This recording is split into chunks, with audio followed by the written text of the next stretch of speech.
¿Qué tal, amigas y amigos? Muy buenas tardes. Bienvenidos. Este es Cuarto Poder. Gracias a usted por su sintonía en este espacio de lunes a viernes de 4 a 5 de la tarde. Hoy es día viernes 4 de junio del año 2021. Finalizamos la semana, como es costumbre, con este espacio Cuarto Poder Internacional, donde abordamos temas de la región, de los demás países aledaños al nuestro y, por supuesto, de lo que está aconteciendo en el plano electoral, político electoral, en naciones que van a elecciones estos próximos días. La semana pasada dialogamos sobre Perú y hoy vamos a abordar el tema de las elecciones intermedias en México. Saludo a mis compañeros que están en controles: Ronald López de Radio Globo, Cristian Maradiaga en el máster principal de Globo TV, donde llegamos a través de las redes sociales. Ubíquenos como Globo TV Honduras en cualquier parte del mundo y ayúdenos a compartir nuestra transmisión a través del Facebook Live. Y saludos a don César Monzón en el control de Canal Hondureño de Televisión. Búsquelo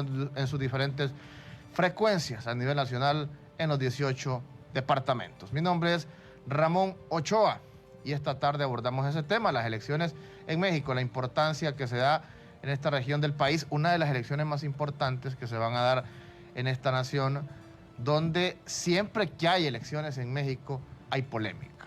Sabemos que en estos países de la región, a nosotros como pobladores, pues nos emociona cada vez que hay un proceso electoral, acudimos a las urnas. En México no es la diferencia, solo que hay factores más calientes en este momento, como la violencia electoral que se está dando, una gran cantidad de candidatos y candidatas que han sido asesinados, porque está en juego muchos factores de gran magnitud, el poder económico que sigue inmiscuido en los procesos electorales en esta nación, el poder que tienen también los grupos criminales, el crimen organizado que siempre ha estado implícito en la nación mexicana dentro de estos procesos electorales. También está en juego la actual gestión de don Andrés Manuel López Obrador, actual presidente de México, que en su administración ha determinado realizar la cuarta transformación, donde actualmente él tiene el poder absoluto, la mayoría en el Congreso, la mayoría absoluta, y esto está en juego en estas próximas elecciones, que se van a escoger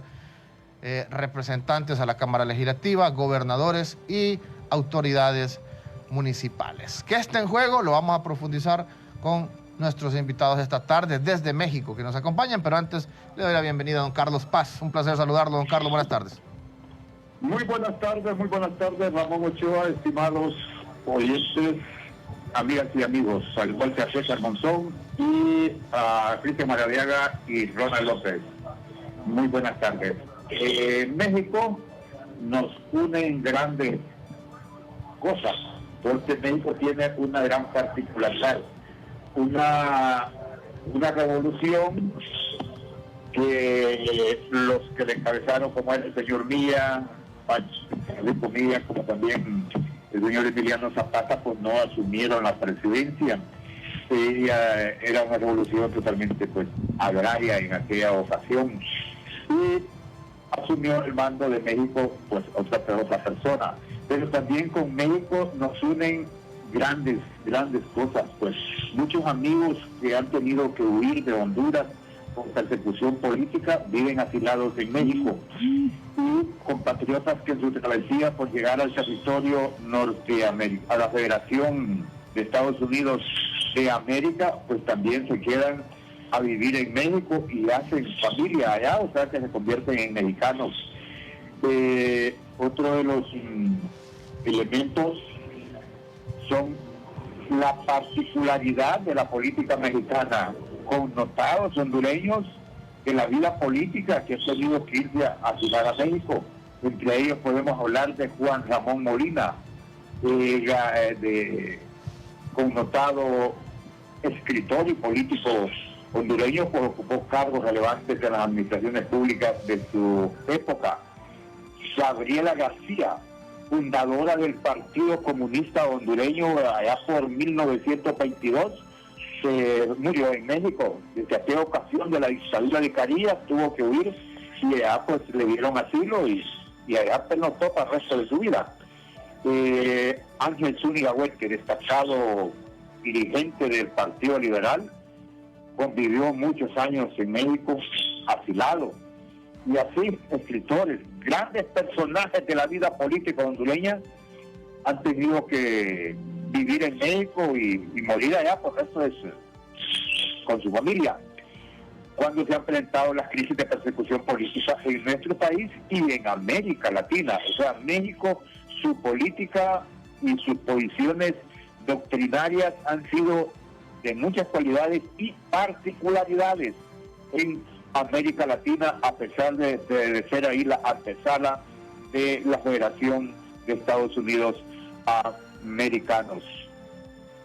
Hoy está el señor López Obrador. El PRI ha gobernado por décadas. Ahora se menciona que incluso el PRD, que es la consulta que tengo, en mi conocimiento es el otrora Partido Comunista de México, ahora está aliado con el PRI y con el PAN. Pero si encuentra ahí el compañero Gilberto, pues... En efecto, ya está... Sí, ya está Gilberto con nosotros y ya está nuestro invitado desde México también, pero antes el preámbulo de lo que está ocurriendo en este país de Norteamérica, Gilberto Ríos, y ya está Catu Arconada también conectado. Buenas tardes, Gilberto. Buenas tardes, muchas gracias siempre por la oportunidad de estar aquí en Cuarto Poder Internacional y también agradecer a nuestros invitados internacionales que han accedido a acompañarnos para hacer un análisis breve, ¿verdad? Porque en una hora pues es difícil abordar todo lo que es un país, imagínense ustedes, de más de 130 millones de habitantes, de 32 estados, un país que es una referencia sin duda para Mesoamérica, con el que tenemos relación pues precolombina de hace más de 4.000 años y que compartimos muchos aspectos culturales y también políticos, hay que decirlo.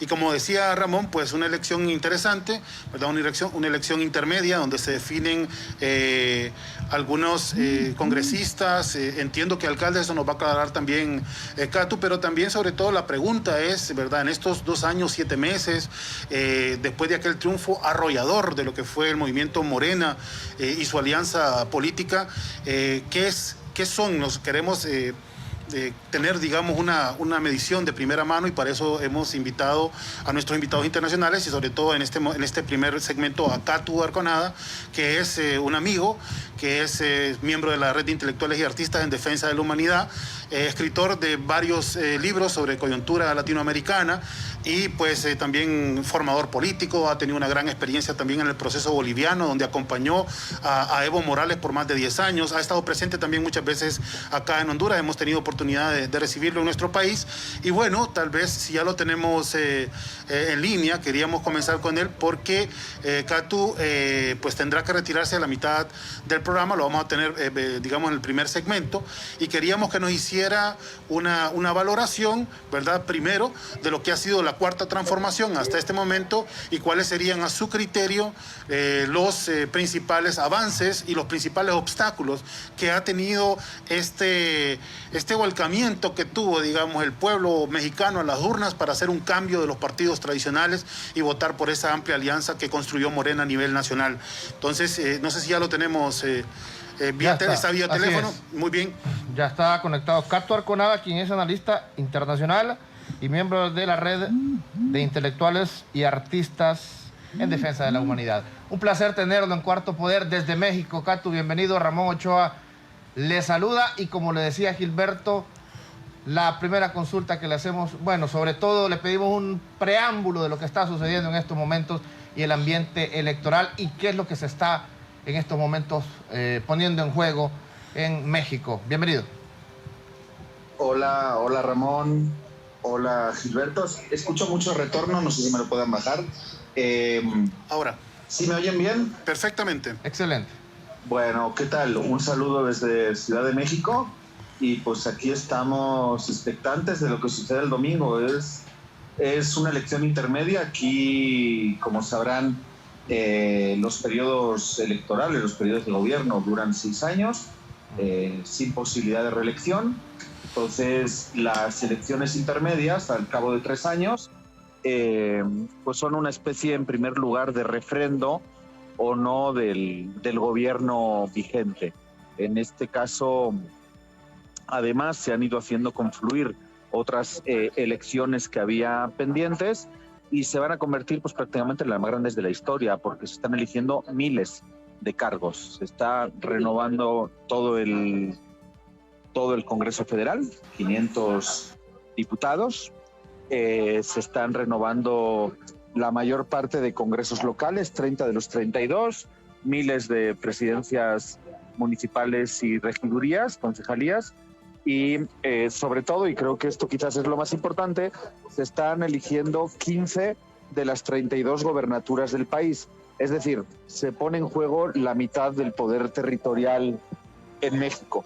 Entonces, de alguna manera es, como digo, un refrendo a las políticas del presidente, ya esta llamada cuarta transformación, pero además, pues Morena y sus aliados, que son dos, el Partido Verde Ecologista y el Partido del Trabajo, PT, pues están jugando mantener por un lado la mayoría en el Congreso. Esa en principio no está en duda que se va a tener, pero también acercarse a la mayoría cualificada que le permitiría 333 de los 500 diputados, que le permitiría hacer cambios, reformas constitucionales. Entonces estamos hablando pues de una elección muy importante, que además pues ya prácticamente nos marca después el camino hacia 2024, el año de la elección presidencial, donde ya López Obrador no será candidato. Quería que nos comentaras un poco esta situación de la cuarta transformación. Te oigo optimista con respecto a que el domingo, digamos, se refrendará este impulso político que ha tenido Andrés Manuel López Obrador y todo ese cuerpo político nacional que acompaña a su gobierno, e incluso se están viendo con miras de conquistar más de las cámaras que están en disputa. Sin embargo, también hay opiniones, ¿verdad?, de otros sectores sociales con los que yo tengo alguna relación, leo algunos documentos, que presagian que podría haber retroceso, sobre todo frente al PRI. No sé si esto es una versión, digamos, extrema. ¿Cuál sería tu criterio? Porque efectivamente la cuarta transformación ha sido atacada por todos los sectores, digamos, conservadores, por supuesto a mi criterio, y esto ha hecho que se genere cierto descontento al no ir los cambios, digamos, al ritmo que se hubiera esperado si se tenía todo el control de todas estas cámaras de diputados, de todos estos congresistas y por supuesto de la presidencia de la República. ¿Cuál sería tu visión con respecto a las elecciones de este domingo? Sí, a ver, sin duda, pues podemos ver la cuarta transformación desde muchos ángulos, ¿no? Está claro que en 2018 pues no hubo ningún tipo de revolución que tumbara abajo las estructuras del viejo Estado neoliberal, y lo que hubo, bueno, sí fue una revolución pacífica de alguna manera, democrática, en las urnas, que hizo implosionar el sistema de partidos, pues bipartito primero, después tripartito con lo que era la izquierda del PRD, que se iban repartiendo el poder, y pues prácticamente ese sistema implosiona, y si hay realmente una revolución de votos con más de 30 millones de votos y más del 50% de los votos para López Obrador. Pero obviamente el ritmo de las reformas, el Estado, yo lo conozco bien, el Estado es un monstruo que no te permite hacer los cambios a la velocidad que tú quisieras. Además, se nos ha atravesado, pues en 2 años y medio de gobierno que se lleva, pues 1 y algo, la mitad prácticamente lo hemos vivido en pandemia, con lo que implica, ¿no?, de crisis social, política, económica, de salud, que también conocéis allá también, con un sistema de salud que estaba absolutamente desmantelado y saqueado, y pues donde ha habido que hacer una inversión muy grande, uno, para que el sistema de salud aguante y no colapse, como pasó en otros países, y 2, además, para diseminar por todo el territorio millones y millones de familias, pues programas sociales que permitieran de alguna manera pues vivir cuanto menos dignamente. Quizás los cambios no han sido suficientes, pero desde luego, como nunca antes, hay como 30 millones de personas recibiendo un programa social. Se están garantizando derechos laborales, se está eliminando el outsourcing, se ha prohibido el maíz transgénico, se ha prohibido el fracking, se ha recuperado, en mi opinión, la soberanía no solo política, sino económica, territorial, a nivel de relaciones exteriores, que durante muchos años se le entregó a Estados Unidos. En fin, se acaba de eliminar hace una semana el outsourcing para los contratos garantizando los derechos de las y los trabajadores. Se va avanzando, probablemente no al ritmo que se quisiera. Se está combatiendo como nunca antes la corrupción, que era un cáncer muy grande en México. Estamos hablando de un país del G20, la 14ª economía mundial, que tiene al 57% de la población en situación de pobreza y extrema pobreza, o sea, casi 6 de cada 10 mexicanos y mexicanas, lo que implica un nivel de desigualdad, ¿no? En un país realmente tan rico y con tantos recursos, pues terrible, ¿no? Entonces, ese es el momento en el que se llega a las elecciones. La oposición, de alguna manera, ha tenido que hacer una alianza absolutamente antinatural en la mayor parte de los 300 distritos electorales del país, para enfrentar a la coalición entre Morena, el Verde y el PT. Está yendo una coalición conformada por el PRI, el PAN, la derecha tradicional, y el PRD, la antigua izquierda. Entonces es una alianza totalmente contra natura, desde el punto de vista ideológico, pero bueno, que está hecha con un objetivo muy claro, ¿no? Confrontar al obradorismo, confrontar a Morena y la coalición de gobierno. Sí. ¿Lo tenemos acá? Hola. Ok. Tenemos problemas con la comunicación, por mientras se restablece. Ahora sí nos escucha Catu desde México. Se nos fue la señal. Perfecto.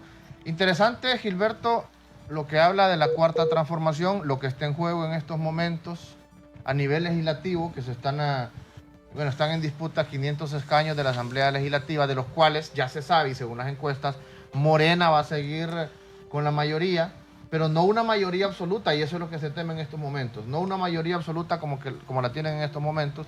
Por lo tanto, eso es lo que está en juego. Esa cuarta transformación que habla de cambios trascendentales, por ejemplo, en el caso de la nacionalización de algunos recursos como la energía eléctrica, o por lo menos el comercio de la energía eléctrica, donde hay empresas transnacionales en estos momentos que le venden energía al gobierno mexicano, pues se pretende fortalecer las empresas nacionales de energía. Para ello ocupa el Congreso Nacional, y para ello ocupa también una mayoría absoluta dentro de ese Congreso Nacional, y hay en juego otros factores también de carácter económico, empresas transnacionales que estarían encima también de este proceso electoral, presionando para que Morena no tenga esa mayoría absoluta. Recordemos que uno de los principales pleitos incluso se ha dado en torno a Pemex, ¿va? Que es la petrolera, la estatal petrolera de México, que obviamente es uno de los máximos recursos también de ese país, y que ha sido toda una lucha, toda una batalla por parte de estas fuerzas progresistas, el tema de repatriar, de volver a cierta soberanía, aunque siempre fue estatal. La verdad que estaba bastante penetrada, así como podemos decir que todavía existe el ENE en Honduras, ¿verdad? Correcto. Pero en realidad todas las partes más lucrativas, ¿verdad?, de estas empresas están privatizadas, y eso hace pues que nuestros pueblos no puedan gozar de las riquezas de sus propios recursos naturales. Entonces me llama mucho la atención lo que nos dice Catu. Son 30 de 32 estados los que van a reelegir sus congresos. Efectivamente es una elección de una envergadura enorme, pues es un proceso electoral que prácticamente va a cubrir todo el país, y además lo de los 500 delegados a la Asamblea Nacional, y también ¿verdad?, este pleito que hay por llegar a la mayoría calificada, ¿verdad?, que es la que le podría permitir continuar avanzando en la lógica de la cuarta reforma. ¿Lo tenemos de vuelta a Catu? Así es. Ahora sí, Catu, restablecemos la señal. Sí, hola. Sí. Una disculpa, creo que es la conexión, los problemas de no estar, digamos, en la casa. Nada, les decía que de todas formas el escenario que nos encontramos el domingo, pues sí es de una oposición que se ha unido contra natura desde el punto de vista ideológico, pues con el único objetivo de garantizar la victoria en algunos distritos que no lograrían desde luego yendo por separado. Yo lo que preveo de alguna manera es que Morena por sí sola no va a alcanzar la mayoría absoluta, que en 251 diputados, actualmente tiene 256.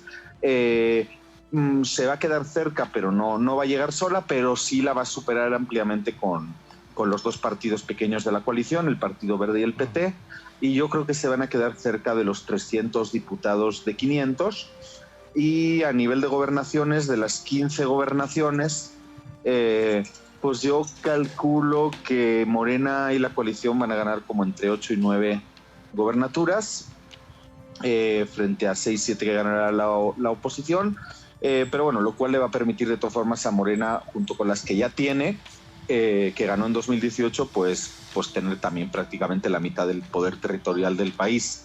Entonces, no debería ser un escenario muy complejo para López Obrador, probablemente no es el ideal, no es la victoria arrolladora de 2018, donde además precisamente estaba Andrés Manuel López Obrador en la boleta, pero sí va a ser una victoria de alguna manera cómoda para Morena y López Obrador, porque todavía la oposición pues no ha conseguido construir pues una alternativa, una propuesta real y decente de país, ¿no? Siguen siendo los mismos que hasta hace pocos años pues saqueaban y celoteaban el país, privatizaban los recursos naturales. Estabais comentando de Pemex, pues ahora mismo también uno de los grandes cambios y reformas que se quiere poner en estos próximos meses, años, es justamente la reforma o dar marcha atrás a la reforma energética de Peña Nieto, que prácticamente privatizó todo el sector de hidrocarburos, y también en el sector eléctrico. Muy importante porque se entregó básicamente el suministro de energía a transnacionales, pues sobre todo españolas, que bajo además el argumento de las energías limpias y demás, lo que han hecho es pues privatizar todo el esquema energético mexicano, ¿no? Entonces, en ese sentido también hay una apuesta clara por recuperar la soberanía en el plano de los hidrocarburos y de la energía eléctrica. Claro, dialogamos con Katu Arconada, analista internacional desde México, sobre las elecciones que se van a este fin de semana, elecciones intermedias en este país. Katu, permítame darle paso a don Carlos Paz, nuestro compañero, con sus consultas esta tarde. Buenas tardes, señor Arconada. Gracias por estar en Cuarto Poder y compartir con nuestra audiencia el contexto del proceso electoral en México. La consulta es alrededor de esto que mencionaba, de una alianza atípica. Oportunismo de la antigua izquierda al estar aliado con el PRI y con el PAN para las cuotas de poder. Y el otro elemento, ¿qué incidencia tendrá la violencia que se está desatada con candidatos a cargo de elección popular? Bueno, pues son dos preguntas. En el primer lugar, sí, una alianza típica en la que yo creo que el PRD hace ya tiempo que murió, solo que todavía no lo saben, pero probablemente en esta elección se certifique. Incluso corren el riesgo de perder el registro si no alcanzan el 3% de los votos. Aproximadamente la participación va a superar por poquito el 50%, más o menos los cálculos que estamos haciendo. Podría llegar al 53, 54, 55 máximo, lo que sobre un censo de casi 90 millones de personas implica que se van a necesitar 1,5 millones de votos, medio millón de votos por cada punto porcentual, es decir, 1,5 millones de votos para alcanzar o mantener el registro. Es muy difícil, digamos que el PRD va a estar rozando la pérdida del registro. También de alguna manera el PT, aliado de López Obrador, porque en esta elección entran en juego tres nuevos partidos que vienen, redes sociales progresistas, Fuerza por México y el Partido Encuentro Solidario, que vienen dentro del espectro obradorista, pues vienen también a fragmentar un poquito más el voto.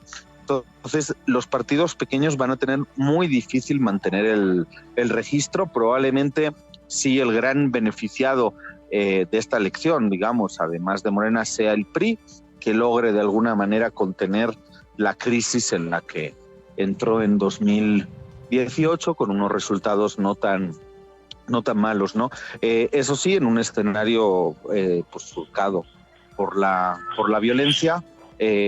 Son numerosos los conflictos territoriales y además durante los últimos años pues no solo se entregó la soberanía política, económica, energética y demás del país, sino que realmente se entregó la soberanía territorial. Andrés Manuel López Obrador ha venido con una estrategia muy lejos de la que implementó Felipe Calderón, esa famosa guerra contra el narco, que en realidad era una guerra contra el pueblo, ¿no? Que inocente, que era finalmente el que moría. y Andrés Manuel López Obrador lo que plantea es, uno, ir recuperando poco a poco la soberanía territorial mediante la creación de una nueva fuerza policial militar, que es la Guardia Nacional, que también se siente presencia soberana del Estado en las fronteras, que tampoco había y se habían entregado pues a la economía criminal.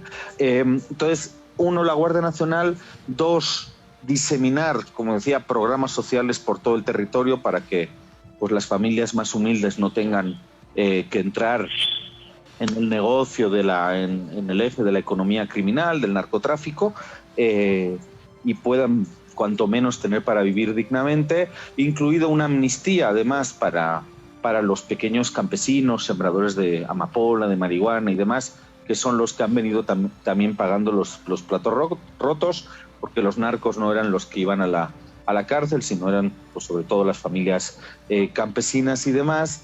Y lo que se ha hecho, a pesar de que los índices de violencia son muy altos, lo que sí se ha hecho es estabilizar. De año en año, en anteriores sexenios, venían subiendo, incrementándose exponencialmente el nivel de violencia, el nivel de homicidios. Lo que sí se puede ver cuando se ven las gráficas es que el nivel de homicidios se ha estabilizado.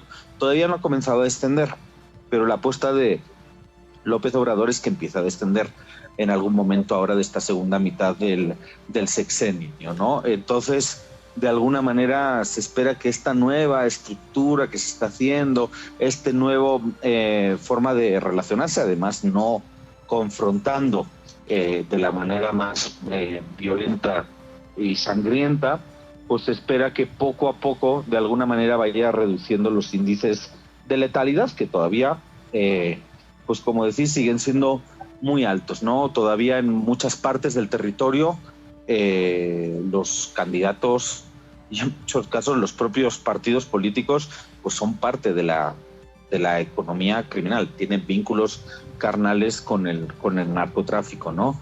Entonces es un tema que poco a poco hay que ir resolviendo, probablemente sea uno de los temas pendientes, pero ya digo, sí es esperanzador que los indicadores se estabilizaron y dejaron de crecer exponencialmente. Sí, miramos unas cifras hoy justamente que nos asombraban bastante. Hay 88 candidatos asesinados en este proceso electoral. Sin embargo, en el proceso electoral de Andrés Manuel eran más de 130, es decir, en un número muchísimo más elevado. Había más violencia política, igual sigue habiendo mucha, ¿no? Que habrá que trabajar en eso. Te quería hacer una consulta porque sé que te tenés que retirar, pero hoy por la mañana el canciller Marcelo Ebrard, que por cierto está casado con una hondureña, dio declaraciones bastante fuertes contra Luis Almagro. Hemos visto un comportamiento en la política internacional de México sumamente progresista, muy prudente, muy de vanguardia, digamos, muy retornando a la famosa doctrina Estrada, y a pesar de que vamos a un proceso electoral este fin de semana, pues igual se mantiene firme, digamos, en este tipo de pronunciamientos que podrían, no sé, ¿verdad?, generar algún ruido político, pero en ese sentido sí vemos una diferencia también sustancial en el gobierno de Andrés Manuel López Obrador. Sí, la verdad que en ese sentido, incluso para quienes pensábamos que de repente Andrés Manuel, de repente no le preocupaba tanto la política exterior y pensábamos que no iba a tener un rol tan activo, y la realidad es que muchas cosas así ha sido, no ha salido del país más que una vez para una visita de cortesía a Estados Unidos, y aunque ha recibido a otros presidentes, la verdad que ha delegado en el canciller ese tema, ¿no? Andrés Manuel siempre ha dicho que la mejor política exterior es una buena política interior, una buena política interna, pero también al mismo tiempo ha tenido gestos que van justo en consonancia con la doctrina Estrada y con su defensa. En eso sí, él es un nacionalista y un defensor de la soberanía y del principio de no injerencia, ¿no? Se salió inmediatamente de tomar posesión, se salió del Grupo de Lima, ¿no? Cómo iban a estar condenando la violación de derechos humanos en Venezuela, en un país lleno de fosas comunes, de desaparecidos y de violaciones de derechos humanos. Acogió, y eso es algo que yo también nunca voy a poder agradecer lo suficiente, porque pues después del golpe de Estado en Bolivia, pues acogió al presidente Evo Morales, igual que comentabais de tantos hondureños que llegaron aquí en otras épocas, pues también tuvimos que recibir a muchos compañeros bolivianos, bolivianas que huían del golpe de Estado y de la represión. Y en ese sentido también ha tenido unas posiciones muy dignas con Estados Unidos respecto a la injerencia, ¿no?, de sus agencias, de la DEA, de USAID, etcétera, etcétera. Ha mantenido unas posiciones de pedir un respeto a la soberanía mexicana, y lo mismo acaba de hacer con la OEA, ¿no? No les pueden negar, digamos, el acceso, por decirlo de alguna manera, si la OEA, que además lo hace en concordancia con el INE, que es un organismo autónomo pero bastante opositor, ¿no?, el Instituto Nacional Electoral, no les puede de alguna manera negar la entrada, pues que está bien, si quieren venir que vengan, pero sí ha señalado rotundamente que Almagro ha sido uno de los peores secretarios generales que ha tenido la OEA, y ha recordado su rol activo justamente en el golpe de Estado en Bolivia, ¿no?, facilitándolo o justificándolo. Entonces, la verdad que en ese sentido, pues sí, tanto el canciller Marcelo Ebrard, que fue el jefe de gobierno que sustituyó a Andrés Manuel, como el propio Andrés Manuel, pues tienen unas posiciones de respeto a la soberanía de otros países, y de, bueno, basarse en el principio de no injerencia en política exterior. Cato, te agradecemos mucho tu participación esta tarde. Gracias por ponernos en contexto de estas elecciones tan importantes en México. Bueno, pues un saludo a toda la audiencia hondureña. Gracias. Cato Arconada, analista internacional y miembro de la red de intelectuales desde México, ha compartido esta tarde con nosotros. Muchísimas gracias, Cato, por esa participación. Bueno, una mirada cercana, ¿no?, de un analista, de una persona que ha estado involucrada en estos procesos, que ha sido muy crítica también de la propia izquierda latinoamericana, digamos, cuando no comete aciertos, ¿no?, como hay que ser un intelectual honesto. Gracias por habernos acompañado esta tarde. Claro. Ahora, ¿cómo está la imagen de don Andrés Manuel López Obrador y qué tanto afecta?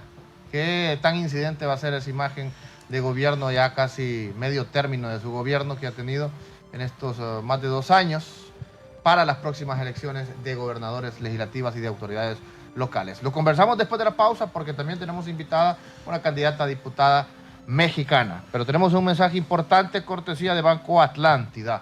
Para realizar tus transacciones bancarias con la misma confianza y seguridad, te invito a que utilices la nueva y mejorada versión de Atlántida Móvil y Atlántida Online con más funcionalidades.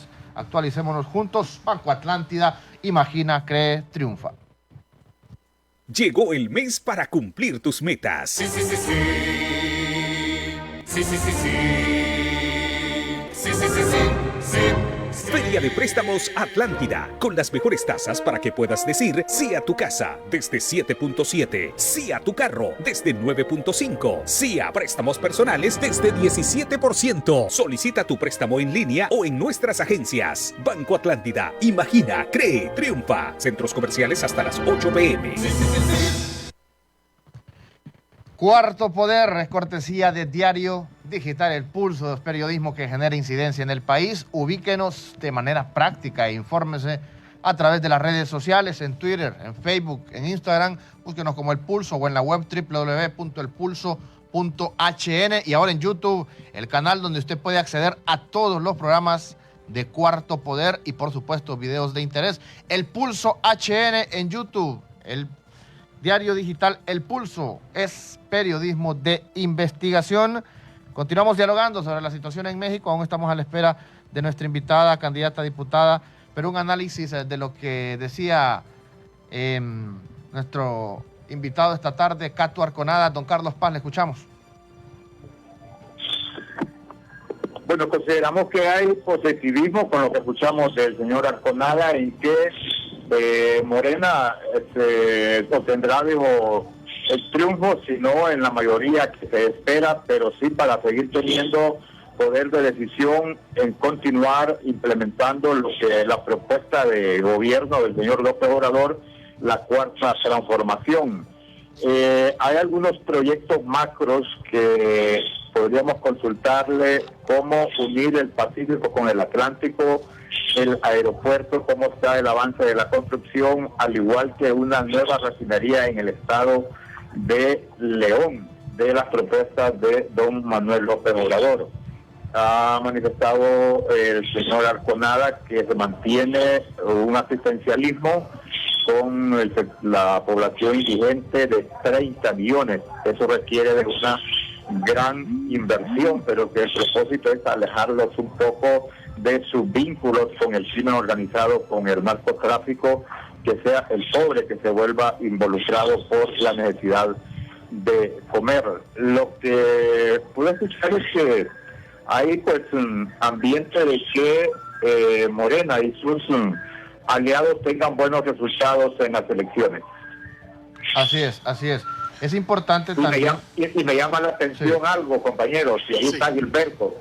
Este caso del Partido Comunista, que es el PRD, es lo que yo entendía, ese oportunismo de estar de aliado de sus adversarios prácticamente naturales, como ha sido el PAN. El PAN es un partido ultraconservador en México.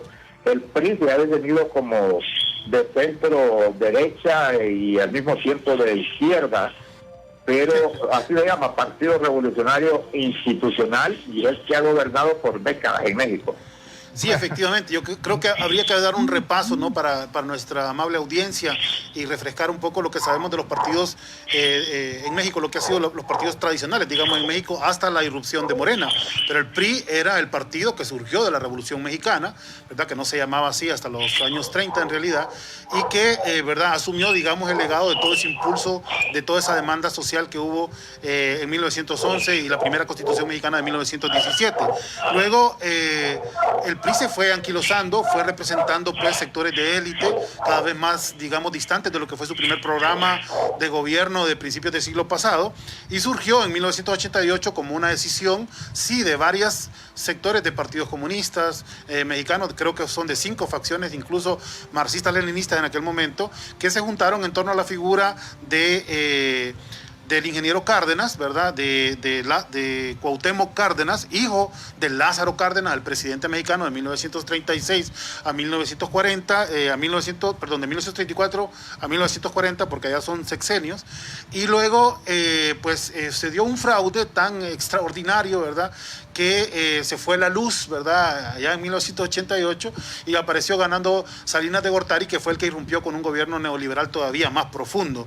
Es sumamente sorprendente que el PRD en menos de 30 años prácticamente giró completamente su orientación, así como lo hizo el PRI en 70 años, digamos. Ahí estaríamos hablando, Carlos y Ramón, estaríamos hablando de 2 viejas izquierdas, ¿no? Primero el PRI, la primera vieja izquierda que terminó también conservadora, y luego el PRD, que en los mediados de los 80 irrumpió en el escenario político mexicano, pero que también terminó ahora conservadora, y el PAN, que siempre representó a sectores de burguesía nacional mexicana y también oligárquicos, y que por tanto tiene una naturaleza también conservadora. Y que esos 3 partidos ahora son una alianza política es sumamente sorprendente, ¿verdad? Nos hace, vaya, digamos, para poner una referencia inmediata, nos hace ver cómo esa partidocracia que funcionó apenas hace unas décadas ahora se ha anquilosado y se está oxidando. Y creo que es lo que pasó también en El Salvador, ¿no? Que, por ejemplo, hay un FMLN, ¿verdad?, que representa a los sectores progresistas y de cambio, pero de repente, por sus posiciones en la Asamblea Legislativa en contra de nuevas ideas de Nayib Bukele, pues termina aliándose también con Arena, y es visto como la vieja partidocracia, ¿no?, y es superada por estos nuevos partidos. Y así Libre también en Honduras, digamos, irrumpe en una partidocracia, bueno, a nosotros en el caso particular por el tema del golpe de Estado, y deja a los viejos partidos antagónicos, Partido Liberal y Partido Nacional, prácticamente también en un mismo redil, obviamente con sus diferencias. Estamos tratando de hacer una analogía para lograr una comprensión de lo que está pasando en México, pero también nos plantea Catu que hay una gran cantidad de partidos nuevos que son emergentes, que están jugando un papel político en estas elecciones y que posiblemente van a quedar relegados ante la fuerza que Morena, según criterio de Catu, vamos a ver el domingo, y también podemos dar un repaso de esto tal vez en próximos programas de Cuarto Poder Internacional sobre pues el curso de estas elecciones que se van a dar en México este domingo 6 de junio, pero que también, recordemos, este domingo 6 de junio son las elecciones en Perú, y que de eso hablamos el fin de semana pasado, y que se está poniendo pues muy interesante el ambiente latinoamericano electoral. Gilberto, ahí quería llegar. Tocaste un punto importante al hablar del FMLN y Arena y de una nueva fuerza que tomó el poder político en El Salvador, como lo es Nayib Bukele, gana en primera vuelta con más de 50%. En México tenemos el ejemplo claro del actual presidente Andrés Manuel López Obrador, que en estos momentos su partido Morena, pues prácticamente es un hecho que van a volver a tener mayoría simple en el Congreso Nacional por lo menos, o mayoría absoluta por ellos solos, o si hacen alianza con otros partidos pequeños. Pero aquí lo que llama la atención es esa unión de todas las fuerzas grandes, de aquellas fuerzas tradicionales que gobernaron por mucho tiempo a México y que hoy están aliadas en un solo sector para enfrentar al sector progresista que es Morena. Entonces, vámonos al caso de Honduras. Y te digo esto, vámonos a Honduras porque aquí nosotros a veces queremos ver reflejada nuestra idiosincrasia electoral en otros países. Cuando ganó Bukele, decíamos, ojalá que tengamos un Bukele en Honduras. Había muchos sectores de la sociedad. Cuando ganó López Obrador, andábamos buscando también a una persona ya cerca de 70 años parecida a López Obrador que hubiese participado en 2 o 3 periodos, porque fueron 3 periodos en los que participó López Obrador para llegar al poder. Pero aquí somos sociedades totalmente distintas a la salvadoreña y a la mexicana.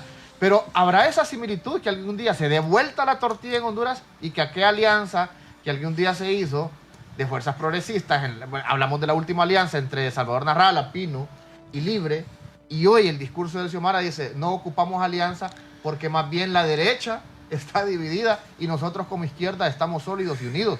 Pero ¿a cuánto llega la izquierda en Honduras? Yo creo que la izquierda en Honduras no llega a un 50%. No llega ni a un 5%, digamos, como izquierda, digamos, definida ideológicamente. Ahora, como sectores democráticos, progresistas y revolucionarios que se han aglutinado, digamos, dentro de fuerzas como Libre principalmente, y también sectores progresistas dentro de otras fuerzas emergentes que ahora mismo están buscando su inscripción y que están postulando, pues vemos que hay un desencanto con las viejas fuerzas políticas que representan la democracia, la insípida democracia, o la incipiente, democracia hondureña, también insípida, pues.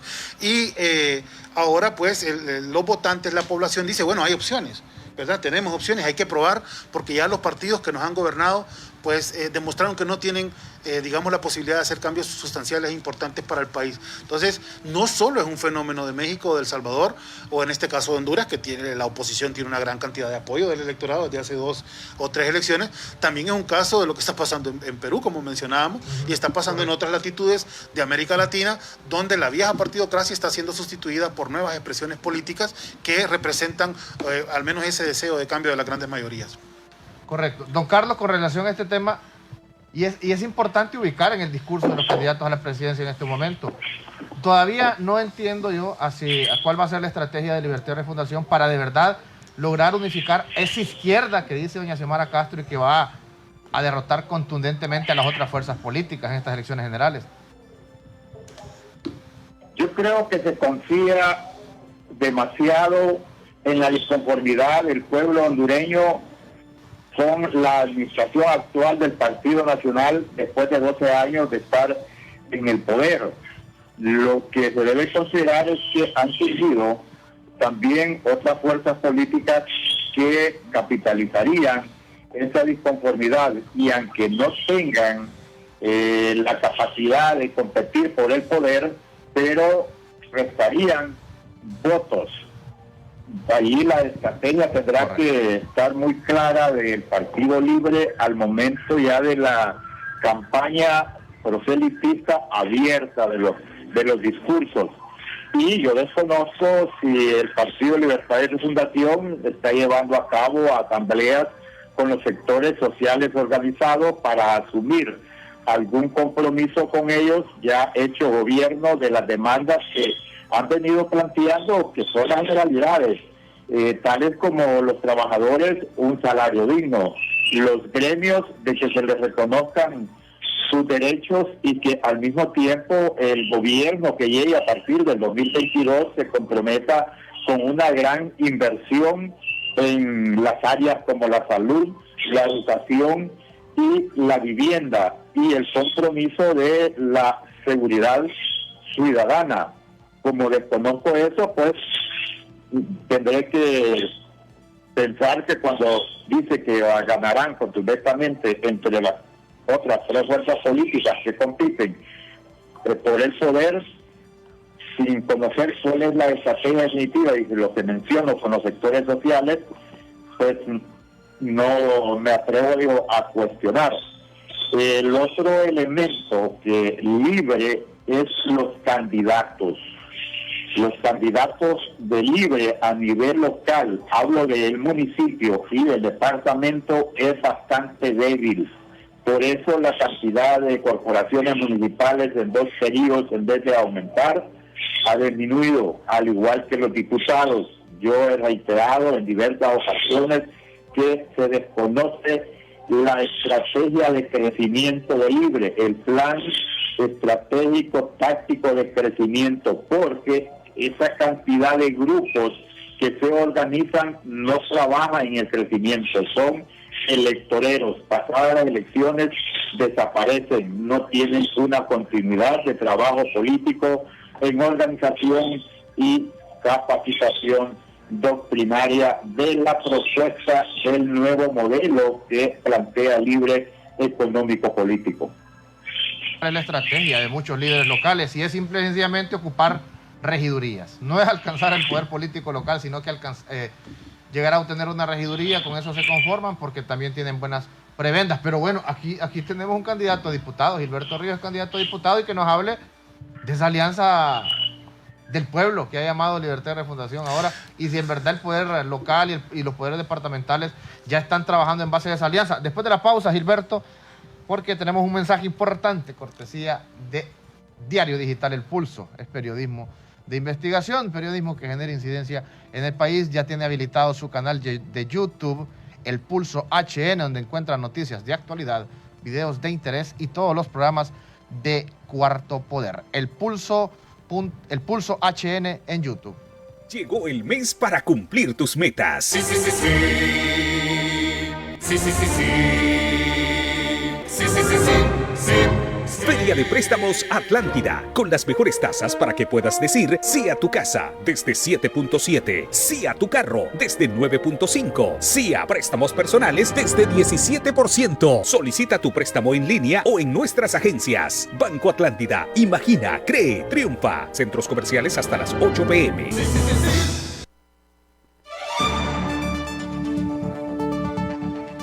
Gracias, Honduras, por continuar con nosotros. Esto es Cuarto Poder. Estamos con don Carlos Paz y Gilberto Ríos, quien es parte de este espacio de Cuarto Poder Internacional todos los viernes, pero también es candidato a diputado en el Partido Libertad y Refundación. ¿Cómo está esa alianza con el pueblo, Gilberto? ¿Ya están trabajando en eso? Sí, estamos trabajando justamente la planilla de diputados de Francisco Morazán. Tuvimos una reunión ayer con el coordinador general y pienso que para seguir el tono del programa también, decirles que el gran desafío de estas fuerzas emergentes políticas en toda América Latina es lograr esa penetración, ¿verdad?, en la población rural, en la población de tierra adentro, un poco lo que planteaba don Carlos Paz, que, bueno, en México se dio, ¿no? Morena, cuando irrumpió bien, ¿no? Que quitó el poder casi absoluto de 2 partidos, de 3 partidos, que llevaban gobernando más de 90 años en México y que establecieron una nueva realidad política. Bueno, habrá que juzgar si es una nueva realidad política positiva o negativa, ¿no? Según lo que nosotros hemos escuchado de nuestros invitados internacionales y lo que hemos visto, pues es diferente de lo que fueron los gobiernos anteriores y se está haciendo pues algunas reformas, algunas transformaciones importantes para la población mexicana.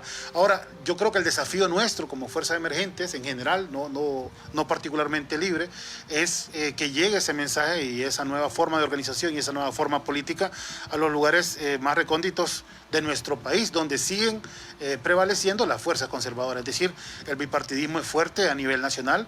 No podemos desconocer que el 90% de las alcaldías hasta este momento son ganadas por el bipartidismo y también en la Cámara de Diputados, pues las fuerzas de oposición apenas representan un 30-35%, digamos, de las fuerzas también oficialistas. Es decir, Honduras, a pesar de todas las crisis políticas que hemos tenido, a pesar de todas las contradicciones que hemos visto, ¿no?, de las instituciones tradicionales, sigue teniendo mucha fuerza el voto tradicional, el voto de los partidos del bipartidismo, y eso pues es un desafío que digamos le pone una impronta a Libertad y Refundación, al Partido Salvador de Honduras también y a otras fuerzas emergentes que quieren modificar el espectro político nacional.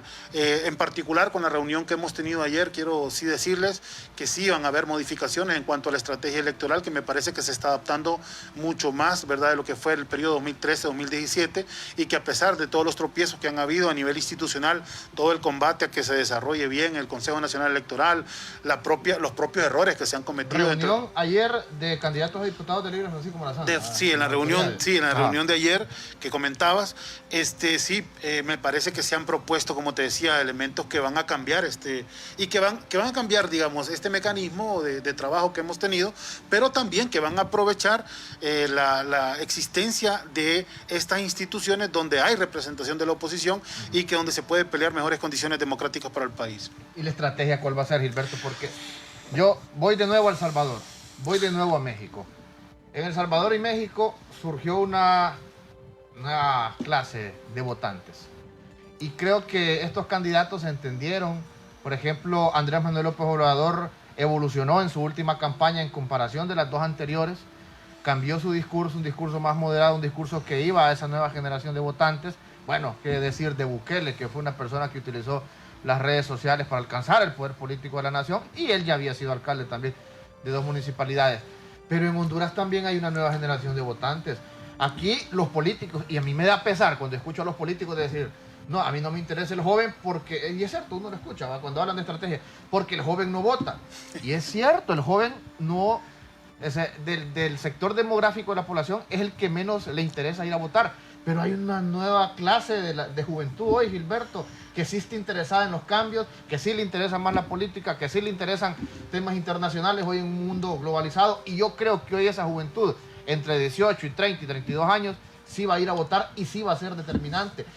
¿Qué trabajo van a realizar para enfocar ese discurso y esa estrategia en ese segmento específico? Bueno, primero fíjate que hay que hacer una reflexión desde el punto de vista generacional de lo que es la política hondureña. Están los dirigentes políticos arriba de los 60 años, prácticamente no hay una generación de 50, hay muy pocos de 50, y sobre todo de nuestra generación, Ramón, bueno, yo tengo 41, hay muy poca participación política, prácticamente es la generación que menos participa, pero abajo nuestra, digo abajo en términos de edad, hay una gran cantidad de jóvenes de 30 años, menores incluso de 30 años, que están llenando las planillas, no solo de la oposición, también hay que decirlo de los partidos tradicionales, es decir, que hay una politización de otra generación, que me parece que la generación que le tocó enfrentar más directamente el golpe de Estado y todos los fenómenos políticos del país, de la que surgió también el movimiento estudiantil universitario, también, que también está participando activamente en política, esta sí, dentro del Libre y dentro de las opciones de la oposición en el país, y que claramente pues se mira que cada momento histórico de Honduras que ha tenido una contradicción fuerte, un pleito agudo, digamos, entre sectores, ha generado también una politización importante en su generación. Y hoy estamos viendo, como dice Ramón, mayor cantidad de jóvenes participando, un mayor interés, ¿verdad?, que viene a razón de que hay conciencia de que si no se participa, pues es muy difícil que las cosas cambien en nuestro país. Correcto, correcto. Y hay que enfocar a ello. Se nos fue el tiempo. Don Carlos Paz, un mensaje final. Agradecerle a nuestros estimados oyentes y televidentes de Cuarto Poder. Yo aspiro a escuchar en el político del siglo XXI, y Libre se fundó ya en el siglo XXI, que plantee, por ejemplo, en cuánto vamos a reducir los indicadores de tenencia de la tierra de ese campesino que no tiene un patrimonio para él y sus hijos de dónde sembrar para poder alimentarse. Eso espero de los políticos y en particular de Libre, en este caso Gilberto, que es candidato a diputado en Francisco Morazán, que de acuerdo a los indicadores en cuánto vamos a reducir la unidocencia en estos 4 años de gobierno, cómo vamos a reducir la brecha del acceso a la salud cuando Honduras, en comparación a los países de América Latina, solo invierte $8.5 y la media es de $39. Esas situaciones tienen que planteársele al pueblo hondureño para poder captar que voy a obtener un beneficio por quien voy a votar.